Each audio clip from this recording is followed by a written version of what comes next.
Dans la grande solitude du bush sud-africain, règne cet après-midi-là une frénésie inhabituelle. Des paparazzis munis de puissants téléobjectifs surveillent cette ferme a priori paisible. À l'intérieur, aucune star venue se cacher. L'objet de leur chasse, la photo qu'ils attendent tous. La voici. Ces deux corps transportés par la police. Des cris de joie qui peuvent paraître choquants, mais ces photographes tiennent enfin leur scoop. Ça fait 5 jours qu'on est là à surveiller la ferme.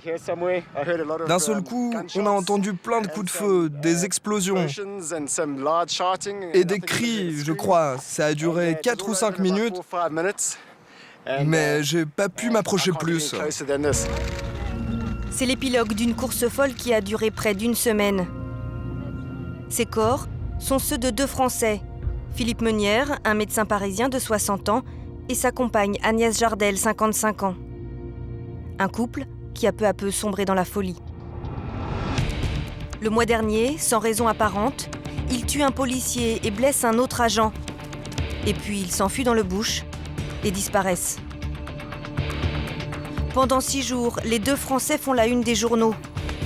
Ils sont devenus les fugitifs les plus recherchés du pays, l'objet d'une traque sans merci jusqu'à cette fin tragique. Comment ces 2 Français, qui vivaient tranquillement en Afrique du Sud depuis plus de 30 ans, sont-ils devenus cet hiver les ennemis publics numéro 1 ? Tout commence à Paris dans les années 80. Philippe Meunière vit avec sa mère dans cet immeuble du 17e arrondissement. À 30 ans, il obtient son diplôme de médecin et s'installe dans un cabinet juste à côté.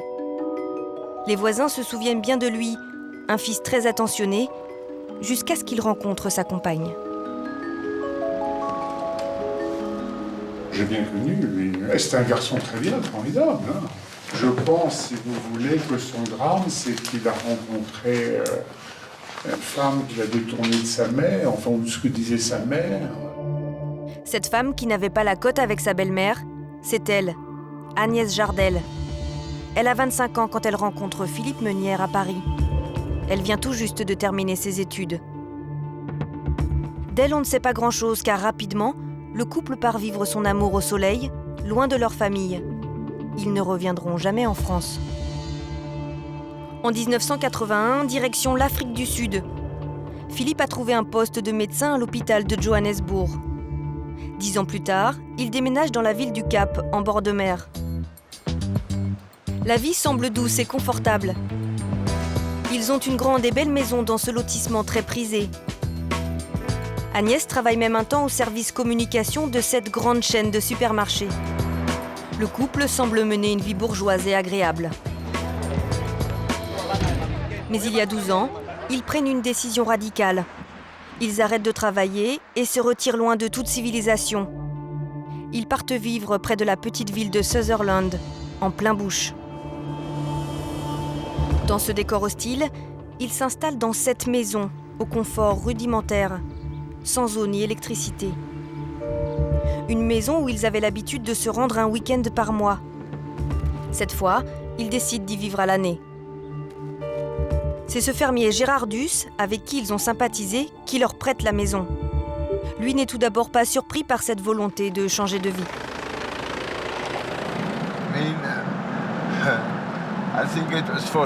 Je pense que pour quelqu'un qui a grandi en ville, c'est intéressant de venir à la campagne.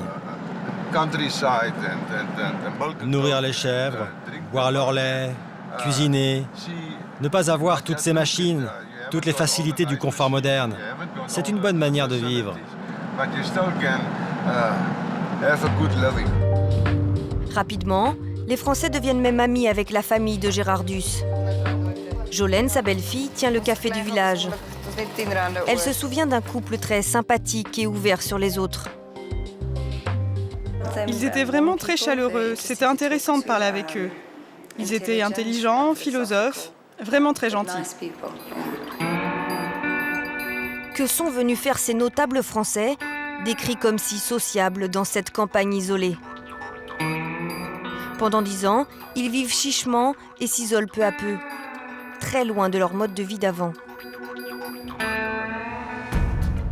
La seule activité qu'on leur prête, c'est la fréquentation d'une soi-disant école de sagesse appelée Ramtha. Elle est dirigée par cette Américaine. Elle prétend être la porte-parole d'une divinité âgée de 35 000 ans. À partir de connaissances pseudo-scientifiques, elle affirme pouvoir enseigner, contre plusieurs milliers de dollars, la nature de la conscience et de l'énergie. Un mouvement qui prône l'autosuffisance et demande à ses élèves de se préparer aux pires catastrophes. Ramtha a fait des prédictions sur les changements sur Terre depuis des décennies. Lorsque les calamités frappent, la culture de l'école est d'être préparé et souverain. Philippe et Agnès versaient dans ces théories. Ils parlaient souvent de fin du monde avec leur ami fermier Gérardus. Ils étaient obsédés. Ils pensaient vraiment que la fin du monde allait se produire en 2012. Ils étaient dans leur délire survivaliste.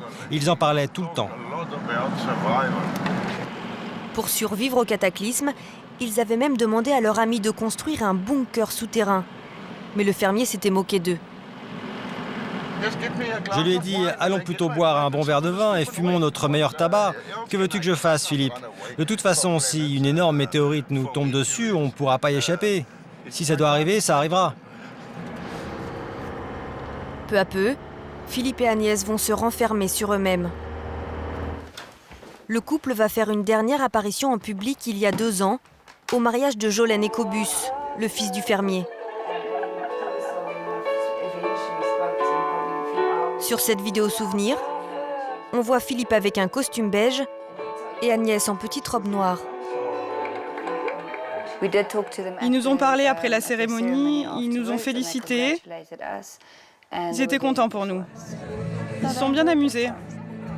Agnès a même dansé et Philippe restait assis à la regarder. Philippe et Agnès semblent très proches des mariés. Contrairement à leurs habitudes, ils sont même attentionnés et très volubiles ce jour-là. Là, ils étaient encore relativement accessibles. Les invités les ont peut-être trouvés un peu bizarres, mais bon, c'est vrai que ça faisait longtemps qu'ils n'étaient pas venus en ville. Ils se renfermaient sur eux-mêmes. On s'est dit que c'était peut-être pour ça qu'ils devenaient un peu asociaux. Mais ce qui a le plus changé chez eux, c'est leur apparence physique. Ils sont très amaigris. Depuis quelque temps, ils ne viennent même plus en ville se ravitailler. Gérardus, qui au début leur faisait les courses 1 fois par mois, s'inquiète de leur santé. Je lui ai dit, Philippe, je m'inquiète. Tu n'as pas assez d'argent? Je peux t'aider? Tu sais, on a besoin d'un docteur en ville, tu pourrais être le médecin.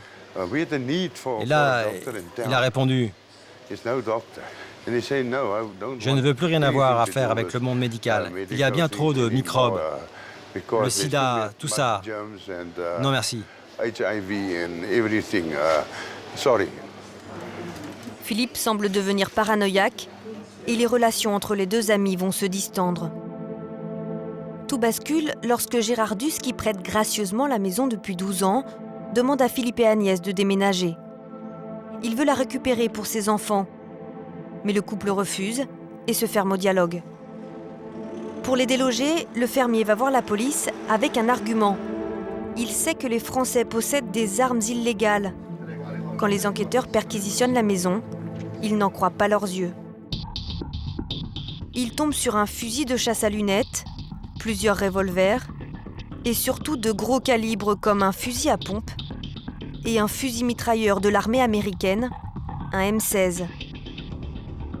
Au départ, Philippe n'oppose aucune résistance lorsque les policiers saisissent ses armes. Ce jour-là, Cobus, le fils du fermier, accompagne les enquêteurs. J'étais ici au moment où un policier est sorti de la maison avec Philippe. Quand il m'a vu, il m'a dit « Ah, t'es là, Cobus ?» Alors je me suis excusé et je lui ai dit que j'étais obligé de venir, que c'est la police qui m'avait demandé de les accompagner. Et là, il a répondu « Ah, comme c'est dommage ». Ça m'a choqué, c'était bizarre de dire ça. Rapidement, Philippe va simuler un malaise.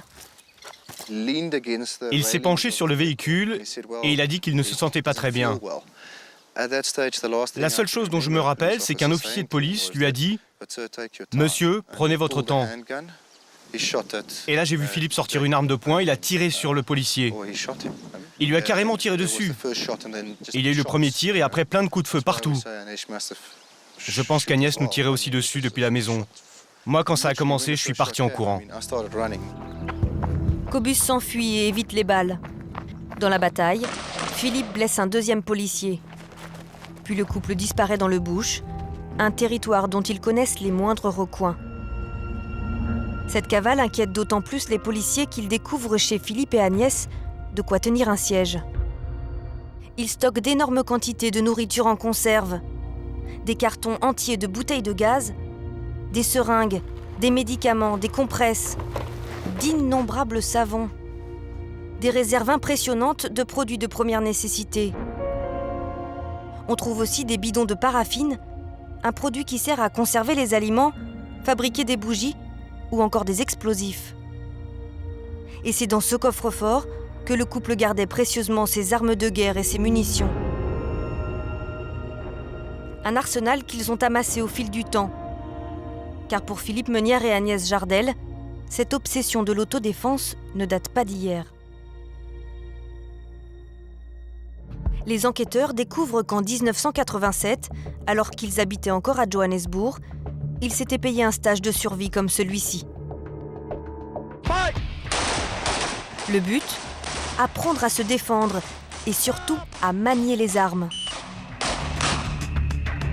Nous avons joint par téléphone leur instructeur de l'époque. 23 ans plus tard, Pete se souvient encore de ce couple si étrange. Quand ils sont arrivés, ils ne savaient pas tirer du tout. Ils avaient pourtant les meilleures armes qu'on pouvait trouver sur le marché. Nous leur avons appris à se battre à main nue et à se défendre avec un couteau. Nous leur avons appris à tirer avec des armes de poing et même des fusils d'assaut. Ils vous ont dit pourquoi ils voulaient apprendre tout ça ?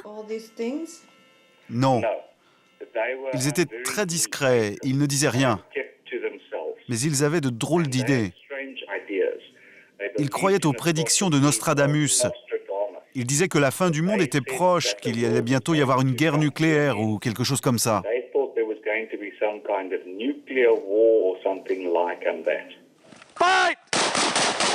Cela faisait donc 23 ans que le couple se préparait à affronter l'apocalypse.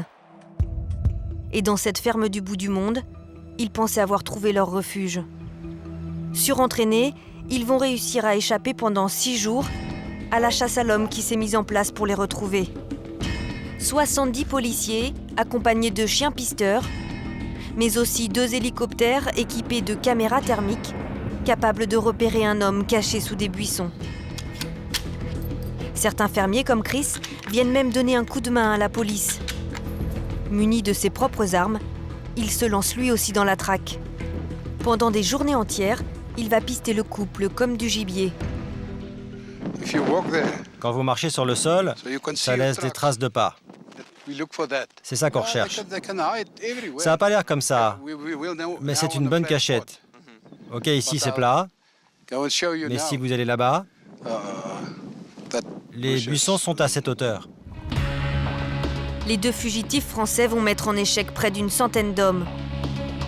Mais au bout d'une semaine, affamés, le couple est à bout de force. Ils n'ont plus le choix, font demi-tour et reviennent sur l'exploitation. Philippe et Agnès se barricadent dans cette maison. Très vite repérés, ils sont encerclés, mais les policiers n'auront pas le temps de les arrêter. Philippe abat sa femme avant de retourner l'arme contre lui.